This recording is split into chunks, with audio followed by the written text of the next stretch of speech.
Hi everyone, I am Kim Beegler, the owner of Ewethful Fiber Farm and Mill, and I am in the mill today in Halsey, Oregon, and I'm back at the washer getting ready to wash some California red wool. And I wanted to show it to you because it's not a wool I do very often and it takes a little bit of special handling. And so I thought I would show it to you as it was going into the washer. Before I forget, please don't forget to subscribe, to like, to comment. I love the comments and I do try to comment back as much as I possibly can. So do all those things for me, please. That would be awesome. And I have got a Ewethful Patreon community. Sign up for my newsletter to get updates, all great things on my website. So head to the show notes. Okay, so let's talk about California red. I got this in California and I'm probably gonna lose being in the screen, but that's okay. So I am going to show you some of this, and there just happens to be this big, beautiful bunch right here that I can pull up to the camera and show you. So hopefully you can see that there are these little red hairs in here. I'll pull one out and I think you'll be able to see it. So that is what makes California red unique, is these little fibers. And I'll put a picture up in case that didn't work out because I have the camera up higher so I can't see that well. So that's what makes this fiber unique. And I can talk a little bit more about this fiber in another episode if you'd like, or maybe I'll sit down with it. Who knows? Who knows? But I love this fiber because I do think it's so unique with those little red fibers in there. And this is a really lovely fleece. I'm not gonna say, I mean, this feels like a softer handle to it, but I don't know that it would be next to skin soft, even as lovely as this fleece is. I know that they came out, I'm trying to remember off the top of my head, but I know that they were bred, the first time they were bred was down around Davis, California. And so hence where the name came from. This is really a beautiful fleece, but let me show you a lock so you can see. This is not very long. This one's probably 2 to 3 inches. Like I said, it has a nice handle. So why does it take special handling?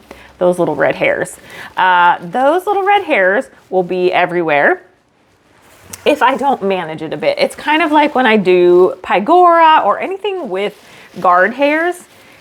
The guard hairs will travel and they will, it's like a dog hair, you know, that dog hair that you can't get off the sofa ever. It's kind of like that. So what I do is I'm really mindful about when I process this and how I don't process it, right? So I am going to, after this is dry, I'll take it out of the washer here and I will put it onto my drying rack, but I will not turn the air on because I don't want those guard hairs to start flying around anywhere, but much less in my drying rack because they're just harder to get out.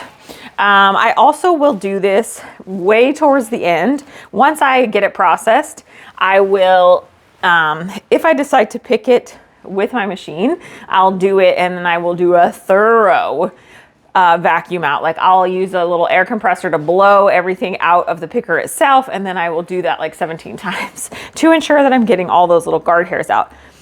I may just hand pick it. This is a smaller fleece, we'll see. When I go to the carder, I will do it at the very end of carding before I'm going to card clean the carder, because same thing, I want these little guard hairs to not transfer into the next thing I'm doing. So towards the end of this, I know I'm about to clean my carder, do a big clean on my carder. So I know that I am going to do this soon. So that's kind of how it's a little bit different. I just filled up the washing machine with it. I kind of, when I'm pushing down on it, I'm just trying to see, I like them to be about the same, you know, roughly balanced, so that when this does a really hard, it rinses the water and then it will get everything, it'll do a nice big shake on it to get all the extra water out. And I just try to balance it like you would your washing machine at home. You're just trying to balance it for all the reasons. So this is ready to go. I'm going to hit the button and we'll move along in the mill. It is Monday here in the mill. And so it's always a day when I'm trying to kind of like, what can I get done this week? What days am I here? How many hours? And I also have mill day this week. So the mill shop is open this Saturday, which takes a little extra preparation. So, okay, let's hit it. Let's move on with the day. Okay, next up today is a little bit of a trial, and also if it's going well, we're gonna get it done, because this is some Rambouillet. So this is Rambouillet I got down in California also, actually, and I will let you see some of it close up. I actually split it up so you can see. Look at that. I just love that gray blended in with the white lock there. So this is, and then there is also, I actually split it. This was a lamb fleece, so it's gonna be a little extra. So there was this dark, so it was a brown and kind of whitish light gray fleece. And then I have a bag that is stuff that I wasn't gonna divide out. So I have it divided into the lighter stuff, the darker stuff, and kind of an in-between. I'm not sure if I'm gonna play with that at all, but I thought because it's not that hard to do, let me go ahead and do it. This fleece did have a fair amount of second cuts in it, so I've had to do some good picking along the way. I'm gonna start the machine up, and basically I have about 70% humidity in the building right now. So if this fleece is going to process well through the picker, we're gonna know right now. And we have some dry weather coming up, so I would like to get this done if it's gonna go well. So I'm gonna do this fairly light on the picker because it's Rambouillet, it's a fine wool, it's more sensitive to breaking and the such. So the things I'm looking for as I decide, is this going to pick well, are, is it getting caught up in these front rollers here of my picker? Is it getting caught up in the drum with the big teeth on it?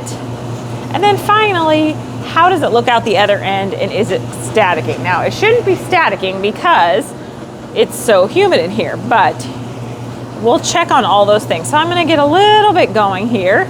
And so far, I'm not seeing it, and I have had really good luck with processing this farm's fleeces, so I'm hoping that this one is no different. It was uncoated, it was a little bit rougher, but a lamb fleece and gorgeous. So worth a little extra effort for sure. So I'm gonna run it on the picker a little bit light. So far things look like they are going well. So let's go to the other end. And I'm basically looking for static, and I'm looking to see that the fiber doesn't look like it's all like broken up and nepping. So no static, which we kind of figured on. And if you can see it's popping out the other end here. And if I go down, so I'm looking at the fiber that is in there, and it looks really good. I mean, there's some second cuts. It is what it is for some of this. They're tiny, and I'm not gonna get all of them out. So I'm just gonna do my best as I am picking this to keep up with it, but it looks really good. So I am going to slowly but surely pick my way through this fleece today. And picking is not one of my most favorite things. This is probably my least favorite thing to do in the mill. So if I have to, I'll do like a basket of it and then go do something else for a little bit. I have orders from over the weekend. A bunch of fiber went up into Patreon for sale, and it may make its way. There is some left. I have mill day this weekend, but it may make its way onto the website and the newsletter list, which is part of my goal with not having Fiber Club, as I talked about a little bit in the last episode. So I'm just gonna go ahead, and you'll see when I'm doing this, I'm doing it light. I'm kind of pulling chunks away. So when you're picking, you don't want to just pick a little bit. Like I wouldn't just wanna pick and have the fibers still attached to each other. You really wanna pick them apart as best you can so that they're not pulling at each other as you're processing them further. So that's what I'm doing here, and then I'll be picking out second cuts along the way also. And I'm not gonna have you stand here and watch this because it will be a bit, but I'll show you at the end what it looks like. So far, so good. I'm happy. We're here at the mill. Okay, and I have got this absolutely epic. This is a Rambouillet Romney cross fleece. I got it when I was down at Lambtown, and it is stunning. And it was in the coarse wool category in the fleece judging, and I was like, California has a different version of coarse wool, I think, than we do here in Oregon. But it's carding up beautifully. I am absolutely thrilled with it, and I'm able to card it up. I have to watch the other end, you all, which I'll show you here in a minute, but I want to make sure it doesn't poop out too much. or will be overflowing, but I am able to card it up at a really good rate, so I'm not having to run it any less. And it just has like that beautiful gray that lends itself almost to like a bluish color. And that's all natural. That is all natural. So before we roll out the other end too far, I'm gonna go ahead and we'll walk around and we will see how this fiber is looking. I'm just in love with it. I'm in love with it. Okay, let's pop down because it's probably ready to be pushed down. Here we are. I mean, I cannot ask for a fiber to card any more beautifully than that. Give you a good view of it, and I'm just gonna do a good push. It's nice and fluffy. I would consider it next to skin soft. I haven't spun any of it, but I imagine with a lighter twist, it's gonna be something that most people could wear next to their skin. So, all right, that's the first thing on the carder. We've got more, we've got more. All right, you all, I am at the carder and I am working on Shetland. This is Johnny Rose. He is one of our Shetland wethers, meaning he is castrated. So his only job is to be adorable and to make the most luscious fiber that he does. He is a really, really light fawn. And this fleece is a full year of growth and it's really, really light. Like it's even lighter than his 6-month fleeces. So he makes absolutely stunning fiber. But this is some long stuff, and I'll show you some of his staple length in a minute. And I had to hand pick this because it was way too long to go through. I'm trying to keep up with the other end, so I gotta run over and make sure it's not about to fall off, which it was very close. So, I'm back. I'm coming back, you all. All right, just trying to get this laid out before I lost the other end. And I hand picked it, but I always like to do a little more picking, especially with fiber this long, because it is so much for the machine to keep up with. And I was going to grab for you all, I've got some of Johnny's, as I walk over here, some of his fleece. And we'll come around the other end. Let's go on a walk together, shall we? Sorry, you all, I'm kind of all over the place, aren't I? Let's walk down here and make sure, and then I'll show you the difference in his fleeces here. Here he is coming out, really pale, really fluffy and gorgeous. So here is, and I have to even like get the top up there. Okay, I had to stop the machine so I could pay attention to what I was showing you all. So here is his 6-month. Sorry, this is a year. And his 6-month is next to it here. And if I put them side by side, you can see how much extra growth that is. You see that? Here's the tip of the one, here's the tip. So it's significant, and I might not even have them even on the bottom. But that's 1 year versus, this is probably 8 months, maybe closer to 8 months. But this is so much easier to run through my picker, whereas this, I had to hand pick all, which is what's on the carder. So we're doing the long stuff now. This is actually his fall shearing. So this is the shearing right after this shearing. It has a lot more dark fiber in it, which I'm kind of excited about. So, and this is getting ready. I'll show you here. I have got here some more little kind of sweater quantity amounts, and there's more fiber over there. So this is all going to Patreon first, and then what's left will go onto the website, which you can find out about those on the newsletter. But one of these is Johnny Rose, the other half of this fleece. This is, I call it Pixie Wool. It's a local local shepherd. And I have one more Pixie that is dark that's going up. So if you're excited about any of this, head to my Patreon community to get early bird notices. And I'm gonna go ahead and finish this up, and we've got some more carding to do today, so we're gonna carry on. All right, you all, I just finished Johnny Rose's fleece, that Shetland fleece, and I wanted to show you, so see the rollers there, how much fiber has gotten kind of caught up in there. And I will show you up here on top too. This is the joy of running extra long fiber. Some of this I have pulled off a little bit, but you can see especially right there that because the fibers are so long, they kind of get wrapped up in the rollers. So this is a reason that one of the reasons that a lot of mills won't take fiber that is like over 6 inches, because you run the risk of, this is kind of a pain to clean out, right? The other is that if you're going to spin it into yarn in a mill, it can just be too long. The staple length can be too long for the spin frame. So it's kind of a combination of both. The fiber comes off the carder beautifully, but you do have some loss. I mean, you can see that there's that buildup there and on the front especially. So I'm going to go through and I will see if I can, let me see where I've got my little cleaning. So I'll show you just as I go to pull some of this off. Gotta move some stuff out of the way, and the machine is off, so we're not like at risk of getting myself caught up in it. But I have this little, and I'll go through and it'll help me kind of loosen up some of those fibers. This is mainly the front roller. The other rollers, I will use a cat brush basically and help loosen up some of that fiber so that I can get it cleaned out for the next run.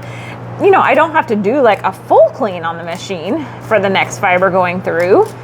And if I was doing another Shetland, I would probably just kind of power through for another fleece, but I'm not doing another Shetland, and as best I can, I try not to overlap fibers too much. So I'm just gonna spend about 5 minutes cleaning the machine out. If I was doing, a full clean, it would be much more. And sometimes if I'm doing the next level, like a 5-minute clean is one thing, then there's kind of like a 10-minute clean, and then there is like a full-on clean where that can take upwards of an hour. So anyway, I thought I would just let you see, this is kind of one of the complications of, you can see how I really have to pull because the fibers are so long that that's what happens. So, okay, onward. All right, we are here at the carder, and I'm going to turn the carder on so it might get a little bit louder here. We are working on some Shetland.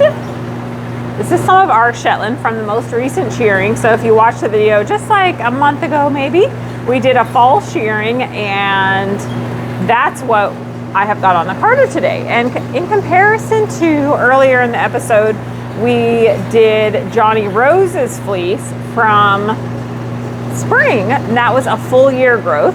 This is going to card up much easier. It went through the picker beautifully, which is what I love, and it's why we went back to doing 6 month for the sheep that are growing still a lot of wool, which is our younger sheep. They are still pumping out a ton of wool, and so that's what this is. So I just started this up, and it shouldn't get caught up in the rollers in the same way. It took me more than 10 minutes. I think I said, oh, it'll take me 5 minutes or so. No, it took a lot longer to get that wool out of all those rollers. So this will be a much faster experience for sure. And I'm going to, I think this will be, half of it will go into like a sweater quantity-ish for spinning, and the other half I'll just have out in 4-ounce bumps. So a Patreon gets first dibs at it, but after that it'll go to the website. So make sure you're on the newsletter. So here it is. This is Roland. You can see there is some gray in there. It's pretty light, but we're going to go down to the other end because I've been letting it run for a bit, and you'll be able to see that there is quite a bit that has come off on the ground. So I'm going to stop the machine. You can see that web there.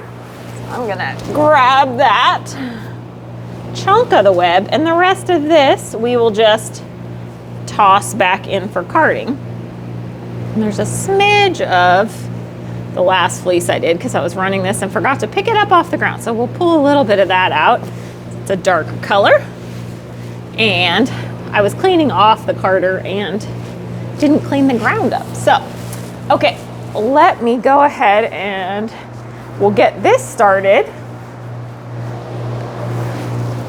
And then you all can see how Roland's fiber is going to look. And I'm very excited about this. So we're over here.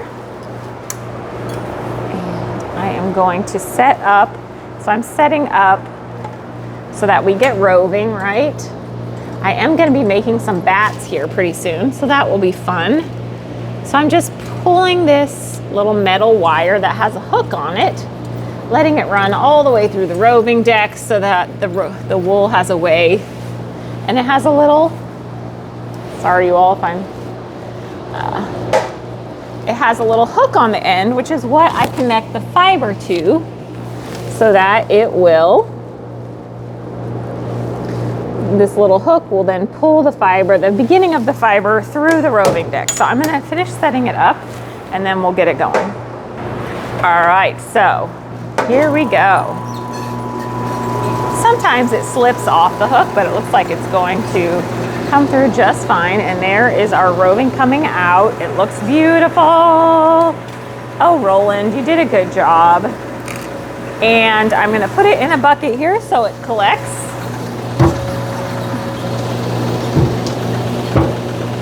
And then this will just, one batch, like I said, I'll sell out as kind of a sweater quantity, and the rest will just be loose roving. And our boys have such a lovely luster. I don't know where that luster comes from the breeders that we originally used, but it's really gorgeous. So, okay, we've got this fleece, and I've got one other Shetland fleece that, if I remember, we'll record. It doesn't look too much different than this one, so we may just skip to spinning a little bit of Shetland, and I'm gonna do a little knitting catch up here at the end. Okay, see you in a minute. Okay, you all, I always feel like Mr. Rogers when I'm getting ready to spin and take my shoes off, get all set up. Okay, so let's do some spinning, shall we? Hopefully my microphone is all right. I know that's a flattering way to see me. Okay, so this is the Shetland that we just had. So this is the short staple Shetland that I was just pulling off the carder. This is Roland. And I'm at the Lendrum single treadle, which is not my strong suit of a wheel. Ooh, and I forgot I had put the twist up higher. We're gonna go up a notch because I don't need twist to go in super fast on this. So remember, if you go up a size on your whirl with your drive band, that you are going to get twist in slower.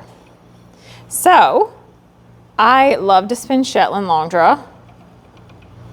And the lovely thing about this wool is that it's a little bit, well, for me right now, it's a little bit shorter staple than what I did for Johnny Rose recently. He was really long. And when you're doing a longer staple and you're not used to doing that, it really can be challenging to make sure to keep your hands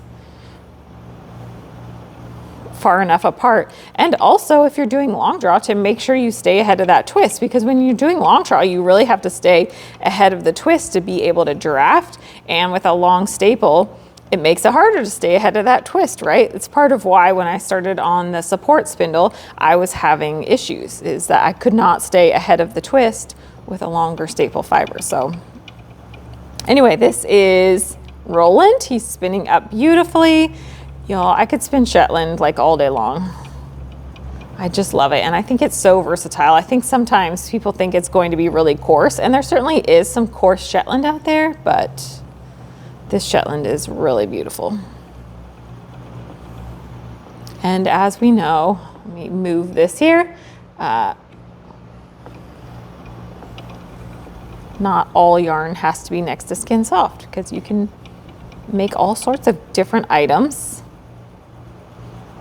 And I'm just making sure to keep my hands nice and light so that I can just draft back. We were just in a Patreon and I was talking about, I have a magic craft at home, and the nice thing about a magic craft when you are spinning long draw is that you can actually adjust the front of the wheel adjust it so that the orifice is off to the left a little bit. And it's really nice when you're spinning long draw, because instead of having to pull straight back, you can kind of pull more in front of your body. If the orifice is over here, you can pull in front of your body and it's not so hard on your shoulders. Because I also just saw something that frozen shoulder is a thing that especially can affect women in peri and menopause. And I thought, well, that's really interesting, especially for those of us that are hand spinners and doing, especially long draw hand spinners, right? So there we go. I could sit here all day, but I know we have a holiday tomorrow and I have to get this shop ready because we have mill day on Saturday. So I got to get to some cleaning. I got to get this uploaded, and then I got to go home and bake pies that, no, I did not cook, but I did travel to get the good ones. So I think that counts. All right, let's carry on. So I have just a quick clip of some things that I've been working on at home, which I don't do very often, I feel like, anymore. So let's head over there and we'll head to the couch and take a peek at some of my knitting these days. Before we do, I just wanted to let you see what this yarn looks like. So you can see it's got little hints of gray, which is how a lot of our weathers are. Really beautiful, really beautiful. Okay, now on to knitting. All right, I thought I would sit down for a few minutes and talk about some of the projects I've actually been working on and get this. Okay, my microphone's there. Okay, some of the projects that I've been working on at home. And I haven't been doing as much spinning. I think I might do a little audio podcast about that, on getting my spinning mojo back. I don't know if it's mojo. You know, I have seasons, and I'm sure you all do too, where it's like, whatever, if you have a multi-crafts, if you're a multi-crafter, that you tend to like be a little heavy in one area and then switch and switch and switch. It's the beautiful part, right? I've been definitely heavier into knitting right now, but I did just get back to my wheel, so I'm excited. So let me show you what I'm working on my wheel, because I didn't bring the extra bobbin, but this is some of the yarn. I've been working on this for a while. This is the North Country Cheviot, South Country Cheviot that I got at Maryland Sheep and Wool. And I have quite a bit of it. I have more at home that I haven't soaked yet. Okay, this was an almost 3-pound fleece, you all. So it's a lot of wool, and I was gonna stop. I thought maybe I'll just like gift the rest of it. And then I decided, no. Let's keep going, because I do have a sweater in mind that I think I'm going to knit with it, a cardigan from, I think it's from the Last Lane magazine. I'll show you once I get a swatch worked up. But so I have a bunch. This isn't even all of it. There's more at home. And then I'm spinning some more. I think I'm under a pound now that is left. And I'm just going to plow through and spin the rest of it, and then we'll see what happens. And I think I'm going to dye this. This will be the first sweater quantity that I have ever dyed before in like yarn form. So I think what I'm going to do to make life easier for me is to use Abundant Earth's dye packs to dye this up, because I want it to be similar shades. They have it already pre-measured out. It's easy to use. If you haven't used it before, I have some of it on my website, a fair amount of colors, or you can check out their website, obviously. But it just, I won't play as much if I use theirs, because it's all pre-measured out, and I think I'll get a more consistent yarn for a sweater. So that's what I've been spinning on at home, and it's like taking on a big project. You get towards the end and you're like, well, it's never going to end, obviously, when you're spinning that much, but it will. And I'm spinning it long draw, so it's going a lot faster. It's kind of a heavier weight yarn. I think it's about an Aran weight yarn, so or a hefty worsted, but probably closer to Aran. I'll put it up one more time. It's the most beautiful white. It's really striking. So I'm excited to finish that and start swatching for it. But before I do, I have 3 main projects I'm working on right now, and as far as knitting, and one of them I forgot at home, and I really wanted to show you all, but I'll show you soon enough. It's the Plata de Luna, which I'm working on for the Fruity Knitting retreat in Costa Rica. And it's a mohair lace. I actually am making good. When I started this project, I thought, what in the world have I done to myself? But because I'm going on this retreat, Mitch and I are going together. It's a big deal for us to get away from the farm. It's just kind of outside our comfort zone to leave all of this and go away for a week. And I've never done a knitting retreat, so it'll be fun. But I was like, since I'm getting so outside my comfort zone, let's go for it and do the lace weight. It's mohair and silk lace weight yarn sweater.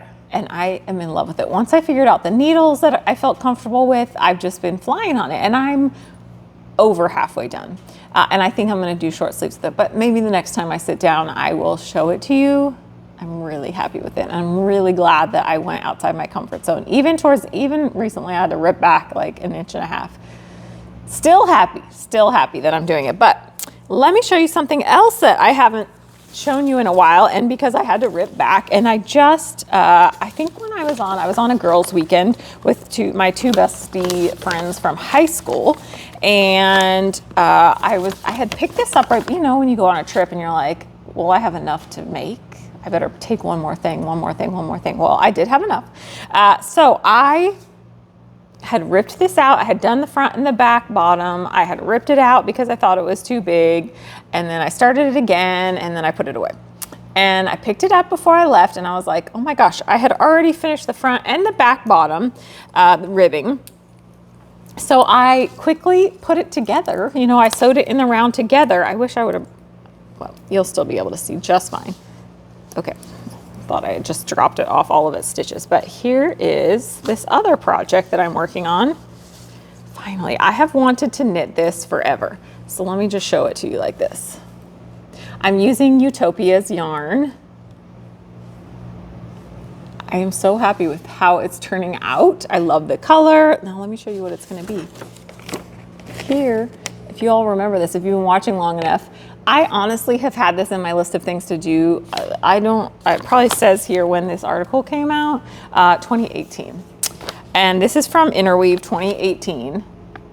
I love, it's like a little boaty style sweater, but it just has the cables up top, the train, a little turtleneck up top, and then the vest. I love it. And I actually really love it with the striped shirt because that is definitely my jam. This is the Breakwater Beach Vest by Irina and Anikeeva. And I love it. I'm so excited. And now, guess what? Like, it didn't take much, right? And then there were 2 rows where you're, you know, knitting and purling. And now I'm just knitting for like 11 inches until I get to the ribbing portion, which will be exciting and fun by the time I get there. I can't remember. Yeah, about 11 inches, I think. So, and you can see like she has the front and the back. The ribbing is a little bit of a different length in the back. It's a little longer in the back. I'm really happy with it. And this Ewetopia yarn, if you have not knit with Ewetopia yarn, it is lovely, and it gets even squishier once you soak it. It's just dreamy. So I do have some of this in my website and some of the colors, or again, if you want more colors, head to their website. So I'm excited to be working on that, and I'm just like knitting away on that. So easy and fun at this point. I haven't cabled in a long time, but it'll come back to me. Okay, here's another thing that I put down, and then I think I just have my Plata de Luna, I can't remember the name right now. I'm just making names up now. Okay, so here is the other thing I'm working on that got put down, and now we're back at it because we have this Costa Rica trip coming up in early February, and I'm like, oh my gosh, I missed the summer, so let me have this done by then. But do you all remember this? Lovely that I was working on. So here is, and the hem's a little bit curled up here, but there's the bottom ribbing. So I tried this on the other night. I had gotten to where it was time. Let me show you what it is. Oh, I don't have a picture. It's a little crop tank top, right? So I got to, I think this is about 11 inches on the side, tried it on, perfection. Actually, I hadn't tried it on, which is why it got stuck into a bag and put at the bottom of my pile of things. It's 100% hand spun cotton that I hand spun from the Woolery Easy to Spin cotton. I've talked a lot about cotton. If you haven't hand spun cotton, go back and find some of those episodes before you start spinning cotton, because it is not the same as you don't just pick up cotton and spin it the same as wool. So just be aware. So it's hand spun cotton. Is it perfect? No. Do I love it? Yes.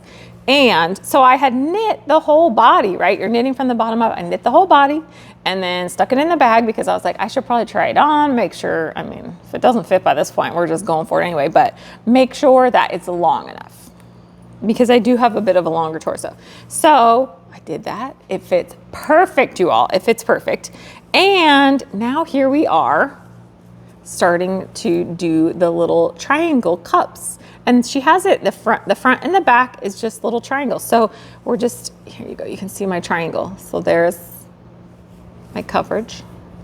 So you just do a triangle up, and then you do the others all the same. You do another triangle, 2 triangles in the back, you do your straps, voila, it's done. So I'm like at the runaway part on this, and I'm very excited. I actually really even like how the decreases are looking good there on the triangle. So we're flying. So this is fun to sit at night and just kind of swoop through a couple back and forth rows, because all this was knit in the round, and then the triangles you work back and forth.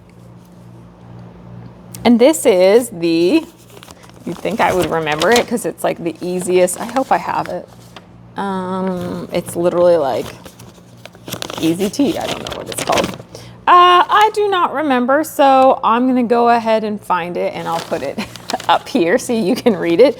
But the pattern's really easy. I looked for a long time at what other people did with it on Ravelry and really liked it. So 100% hand cotton, bam. Hand spun cotton, yes. So you can wash it. I remember I already boiled this, so it's already good to go when I do wash it in the washing machine, which will be terrifying.